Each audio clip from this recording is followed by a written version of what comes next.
Hey guys, Bean here, and I'm back with another video, and today I have r/malicious compliance, and I don't have my jacket with me because it's freaking hot, and as you can see, man's got man boobs. Sorry guys. Yeah, I'm back with r/malicious compliance. Let's get right into the video. This one's titled in a Scottish accent, "Bully landlord gets it in the end." Edit. TLDR at the bottom. My first husband was not a very nice man. For 1, 2, 3, 4, 5, 6 years I was belittled and basically a baby factory for him, because you know, you gotta pump out those babies that gonna make that 11-side soccer team. He was a very fantastic father, but a horrible husband. After he finally got his heirs, oh my gosh. I was then treated even worse until I finally woke up and decided to leave his ass. Damn, that's what you call a hairy situation. Oh, she got shitted on. I'm a dickhead. This revenge story is not about him. I just had to set the scene. What? Oh, let me just shit on him for the bants. Shits and giggles. I move out from the house, taking just my clothes. Aw, only if you didn't. Just my clothes, the car, 4K value, no more. And the computer. I had nothing. Stayed at a GF for a couple of weeks before I was able to line up a crappy townhouse with roommates. Girlfriend? Oh, female friend. I had nothing, and my bed was a cat pee smelling free couch I was able to score. I wound up having 3 to 4 jobs, with one of them being full-time and one once a week. I would not be able to sleep at night between jobs, meaning having to stay up for almost 48 hours. Where are your kids? If they groomed, shouldn't they be 18? I don't know. Some people ditch their kids, so what am I to say? Now, fast forward 1 year. My divorce was finalized and I have fulfilled my year's lease for the townhouse. By this time, I was able to furnish the home and my bedroom and my kids' room when they would be with me for visitation. You're allowed kids after that. What? The way she made it sound baby factory, she made it sound like she has an army. The scumbag landlord, we'll just call him SBL, was the nicest landlord. During the time of my tenancy, I was a good tenant, never being late with my rent. Although I had roommates, I was the sole name on the lease. Never do that. You do that, one day someone's gonna be like, fuck you in the ass. I'm so sorry guys, I don't know what's up with me today. SBL showed up often with some guy's goose that he had to work on something like plumbing test or whatever excuse he could come up with, just so he could be all creepy and hang around trying to converse with me with mild sexual undertones that made me quite uneasy at times. Can't blame a guy for trying.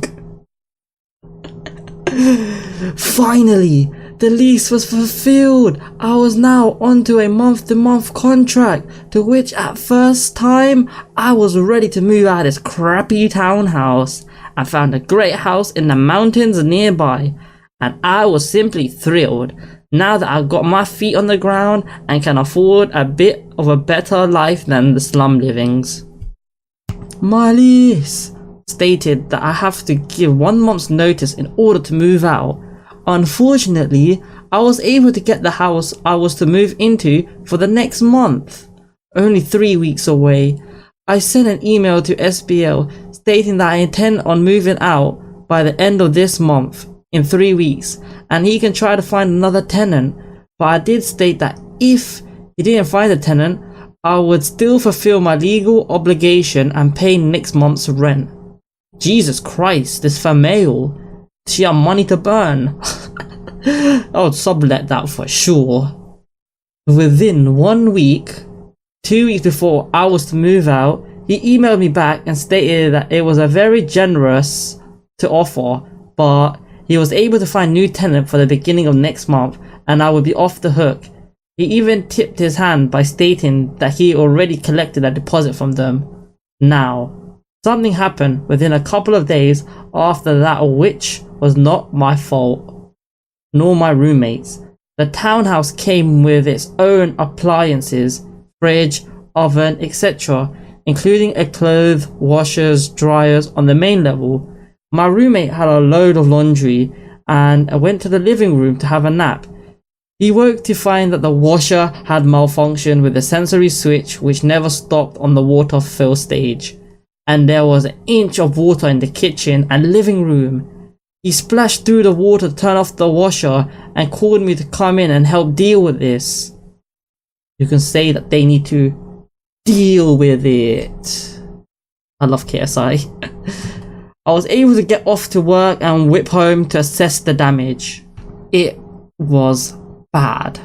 There was standing water on top of the living room carpet, a good inch of water in the whole kitchen. I called SBL, Power Rangers, and told them the issue. By the time SBL showed up, I had already got most of the standing water out with the help of my roommate and friends that showed up with shop vacs. SBL didn't seem too upset, which was surprising for me, considering the fact that he had an appliance repairman who came to look at the washer. The repairman even said, "Yep, here's the culprit," and showed him how the dial would stick up on the fill stage and wouldn't click over the agitated stage. After replacing the dial and lubricating, the whole deal left. Oh, the lubricating. I'm too immature. The next week was chaos, as I was busy trying to pack and SBL had insurance guys in assessing and workers trying to take out the carpets, cutting 2 feet worth of lower drywall off the whole main level.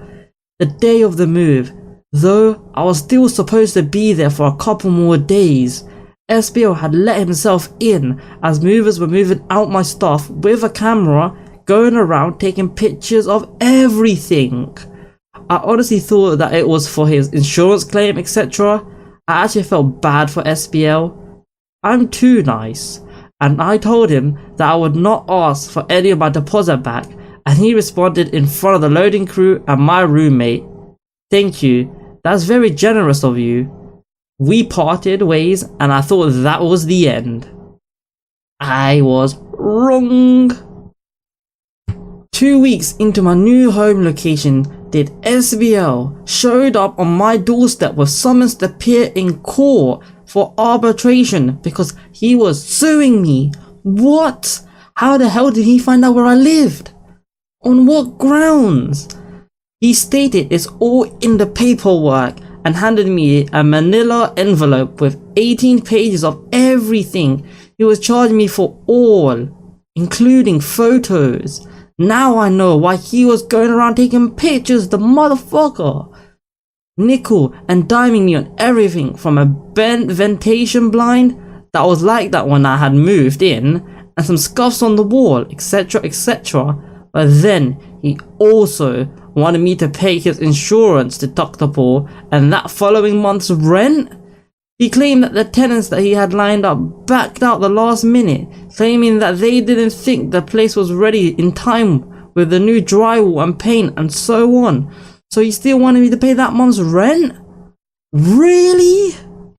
Fuck this shit, I'm out. I knew I was more than generous of giving him the whole deposit, and then for him to come back and sue me for 1,000? Bitch needs a slap. He was not only claiming the damages caused by the flood, but improvements he needed to do before. Stuff that wasn't even my responsibility in the first place. Even cracks in the living room wall that was from the building settling. How should I be responsible for that? Even new lightings, faucets, etc. All mainly on the accusation that I was negligent. I wasn't going to have that. I know it was a slummy townhouse complex and most of his tenants were just welfare causes, kind of like yourself. And maybe he could get away with this with others, but not me. No way. I had just got out of a marriage that made me feel insignificant and had horrible self-esteem, but now I have my dignity and felt strong for the first time in a long time. Too bad Devil's Advocate don't feel the same way. No way was I going to take that shit from anyone without me doing something about it. Nani. This feels like it's been longer than life. Alright, so where am I? I'm gonna do something about it. Nani, I'm sorry guys, I'm sorry. First time ever. I know this is gonna be the worst thing to do, but I can't be bothered to read all of this. If anyone wants to read it, like, I guess pause the video because it's there. TLDR. Friendly, creepy slumlord could have walked away with my dollar, but instead he pushed me too far with the wrong person and wound up owing and being owned instead. That mask tastes nasty. Edit. Thanks everyone for the awards and upvotes. That story was so Pacific. Oh, I tried guys, I tried. Hope you guys liked the video. Hope you guys don't get mad too much. Gotta understand, it takes a lot of time to record and stuff, and this story was gonna last like 30 minutes. My watch time is like 3 minutes anyways. Hope you guys liked the video. Maybe I'm gonna do a vlog. What do you guys think? Like a topic for me to talk? Not a vlog, just camera talk. Me to you. Okay, I'll take that as a no. Peace out guys.